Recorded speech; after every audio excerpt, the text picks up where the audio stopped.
ire ni tèmi. Bí mo bá padà wọlé, ire ni tèmi. Báwọn ọmọ mi bá jáde. Hello, everybody. Once again, this is Fred Wanko coming to you from our studios in Chicago with another edition of Bold Talk on Island TV. And as usual, I like to say good morning, good afternoon, and good evening to you, depending on where you are around the world. If you've been following me for a while, you know that I like thinking outside the box. I don't think conventionally. I'm not always right, but I like bringing up ideas that really stir the pot. Today, I'm bringing up one of those ideas that I know will really stir the pot. Because in Nigeria, we are very smart people. It's a given. One of the biggest issues we have as a country and a people within a country is that we choose to be very closed-minded. This applies across the board. Igbos, Yorubas, Hausas, Fulanis. When we think about our history, it's either all in or all out.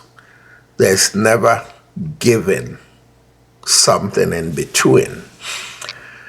And a topic that's been very popular lately has been the discussion about Igbo unity or lack thereof.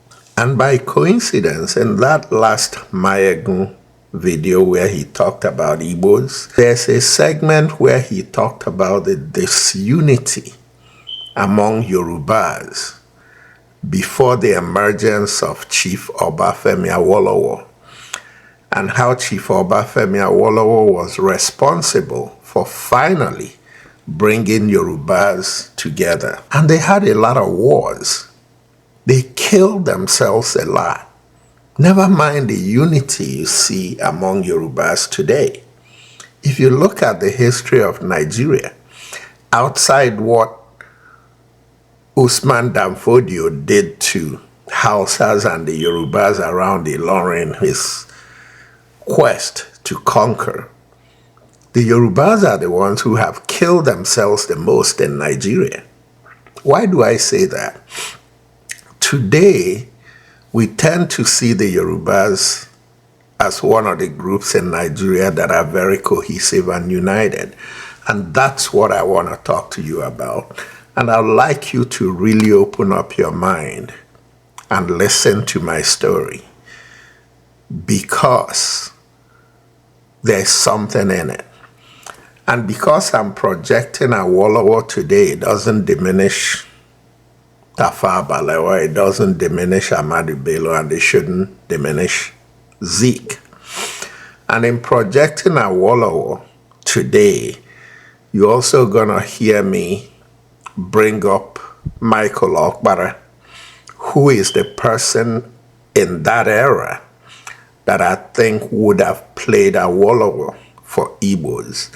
But because of the personality of Zeke, he didn't quite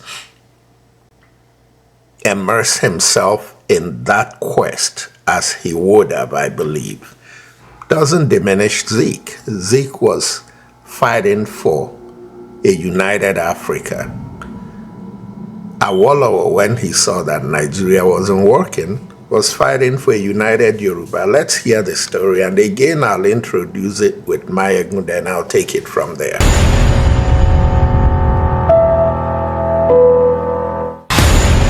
You can't deny your own origin. I am an Ijebu man, and I'm a Yoruba man. You can be, what do you call it? You can be an Anambra man, an Igbo man. But it's almost the same, but they make it look like, oh, some people feel like they are more Igbo than others. Papa, no, they feel like that. Politicians have always impressed that on everybody. Do you know, until Awolowo came, other Yorubas are not considered as real Yorubas. Do you know that? How many of you actually know this? That until Awolowo, in fact, it became Awolowo's main goal to bring all Yoruba tribes, all of the Yoruba ethnic, bring all of them together under one umbrella, and everybody will say, I am a Yoruba. It doesn't matter where you come from in Yoruba land. Awolowo did that. It never used to be like that. I mean, you don't forget, say, Egbas, Abeokuta got independence from the colonial masters. And they didn't get independence for Yoruba. They got it for themselves. Egbas is Egbas. Oyo was Oyo. Egbas was Egbas. Ijebu was Ijebu. It was Awolowo who came and brought in all of the tribes together. No minority, nothing. When you have a government of the people, your policy covers everybody. Awolowo's policies educated the people who are today leaders in Warri, in Delta State, where they call Delta State. Awolowo's education educated so many people who are today in the Midwestern region before they created it. These were people who are like, they were not Yorubas, but were by design, they were part, right? But the real Yorubas everywhere, Awolowo was so busy. And that is why people used to say the Oyo people are the real Yorubas. They say Oyo people are the real Yoruba. In fact, it was because of them they are calling us Yorubas. So what is wrong with you? Because in reality, right, as time changes, people kind of now know that except the political class, the elite, they keep you divided that way to rule you. If you are smart enough, right, you will discover that every Igbo is Igbo. Every connection you have to the Igbo land makes you Igbo. But politicians want you to know that no, you are not Igbo. Because you, knowing that you are Igbo, will now bring back the truth about the Igbos, the Yorubas, the Awusas, as the three major ethnic nationalities in Nigeria. You need to deconstruct. You need to tell us how you survived it. You need to prepare us. You shouldn't continue to deny your identity.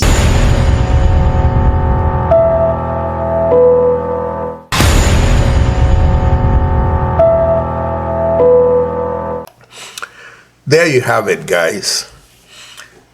You shouldn't continue to deny your identity. You need to tell Nigerians proudly how you held Nigeria's mighty army to ransom for 3 years as Biafra. There's nothing to be ashamed of the attempt to get Biafra. But there's a lot to be ashamed about the ignorance of denying who we are.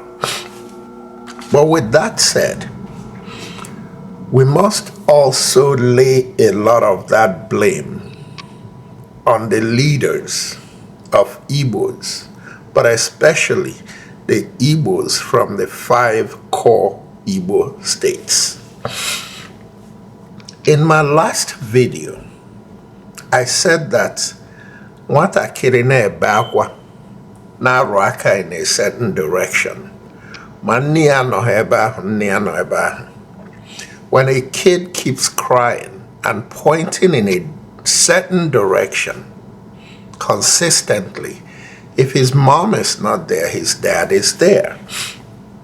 If the talk, right or wrong, had been that Igbos want to dominate us, if the claim that these Igbos outside the core 5 Igbo states have is uniformly that Igbos want to dominate them, even if we feel that they got that way because of brainwash from the Fulanese, fine.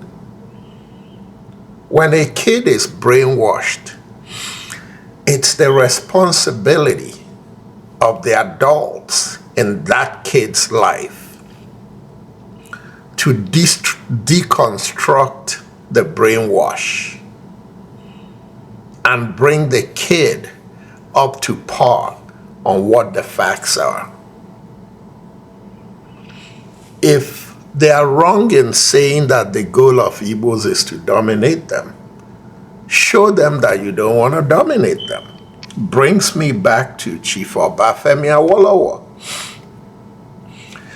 The Yorubas were divided.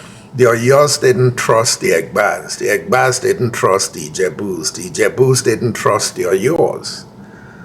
The Lagosians felt elitist against the rest, and the rest were trying to tell them, go the hell back to where you came from, Brazil or Sierra Leone or wherever you came from.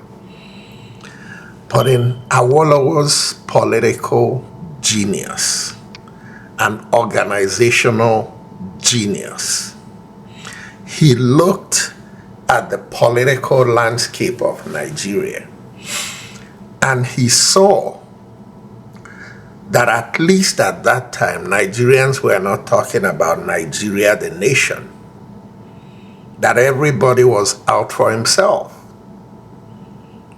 which is what Igbos accuse Awolowo about, that he was tribalistic. I don't think he was tribalistic to be tribalistic.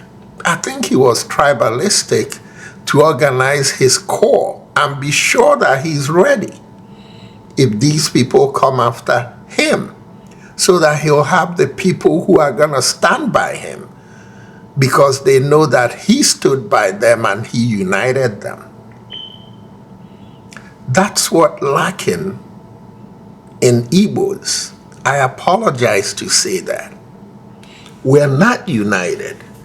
And that's why it's so easy for the Fulani man and now Tinubu's cabal to divide and conquer us.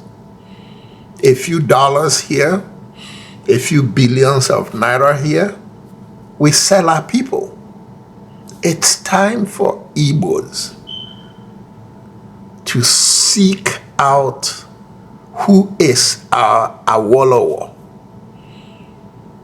Will the Igbo Awolowo please rise? It's time, like Mayegun said in that piece, that Awolowo created the free education for the West, but he didn't limit it to the core Western region. He extended it to Warri and to Benin, and believe it or not, to Asaba, because all that area was part of Western Nigeria, even though they eventually got their own Midwestern Nigeria. But by the time they became Midwestern Nigeria, they had a comfort level with Awolowo and Western Nigeria that it was easy for them to just go along with whatever Awolowo said. Which is why until Awolowo died, politically in Nigeria, his sphere of influence went solidly to Benin and to Warri, and even much of the Urhobo people. Maybe not quite Asaba, but Asaba people did not dislike Awolowo. They just felt that their allegiance was to Igbos. And that's not what the case has been with the people in Cross River State, the people in Akwa Ibom, the people in Rivers, who were solidly part of Eastern Nigeria. Asaba was never part of Eastern Nigeria. But thank you to Asaba people. Thank you to people from that region, Ibuzo, Asaba, Ogwashihu. They solidly continue to relate to Igbos. But Cross River State and Akwa Ibom and Bayelsa and River State were solidly in Eastern Nigeria. We know what the Fulani did to brainwash them. But what have we done expressly to de-brainwash them? It's not good enough for them to say we are not Igbos. Igbos want to dominate us, and we get upset and say, who cares about them? They're stupid. They are Igbos and they are denied. It doesn't solve anything. If they say you're trying to dominate them, why don't you go to them as the big brother in the picture, like Awolowo did when he went and talked to the Egbas leaders, and talked to the Oyos leaders, and talked to the Ijebus leaders? I'm sure it didn't happen overnight. It took time. There was suspicion. They were killing themselves before that. But gradually his message started crystallizing. We need Igbo leaders who can see beyond their nose. We need Igbo rhetoric that is sensitive to what the human being can feel based on what the mouth says. Igbos need to tone down the rhetoric. Igbos need to come together and learn how to speak in a way that it's accommodating to everybody. These people are Igbos. They can't deny they are Igbos. But until they solidly feel comfortable being Igbos and being amongst Igbos, it doesn't matter what you accuse them of. It doesn't matter. The fact is, divided we fall, united we stand. We need our fellow Igbos everywhere they live in Nigeria, even if they are not in the southeast, to solidly feel that we're Igbos and know that if anything happens to them where they are, that we're going to be there to defend them. And if anything is happening to us, or they hear about plans that people where they are making to hurt us, they are going to run and tell us, because they trust us and we trust them. Ladies and gentlemen, it doesn't matter what you think about what Awolowo did to Zeke and what Zeke did to Awolowo. Those people are dead and gone. They played their roles. There are things Zeke did excellently. When it comes to building a people and uniting a people, you can't beat Awolowo. And that's why Odumegwu Ojukwu, one of the most respected Igbos that ever lived, referred to Awolowo as the president Nigeria never had. Maybe if Awolowo was given an opportunity to be president of Nigeria, maybe he could have extended across Nigeria the same thing he did in Yoruba land to unite a divided Yoruba people. We can all learn from each other. None of us is perfect. Awolowo was not perfect. Zeke was not perfect. Ahmadu Bello was not perfect. None of us is perfect. The day we learn to understand that a great leader can be great even within his ineptitude, that's the way we'll start taking the best of the different leaders we've had and leaving their weaknesses as simply what they are, weaknesses. Nobody is perfect. Ladies and gentlemen, once again, this is Fred Nwankwo coming to you from our studios in Chicago with another edition of Bull Talk on Island TV. And until next time, good night and God bless.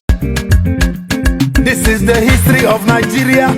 One step forward, two steps backwards. Now listen. Oyibo go, then Balewa come. Balewa and Azikiwe na them rule. As them go agree, Ironsi come. Them kill Ironsi, then Gowani come. Gowani go, Moritala come.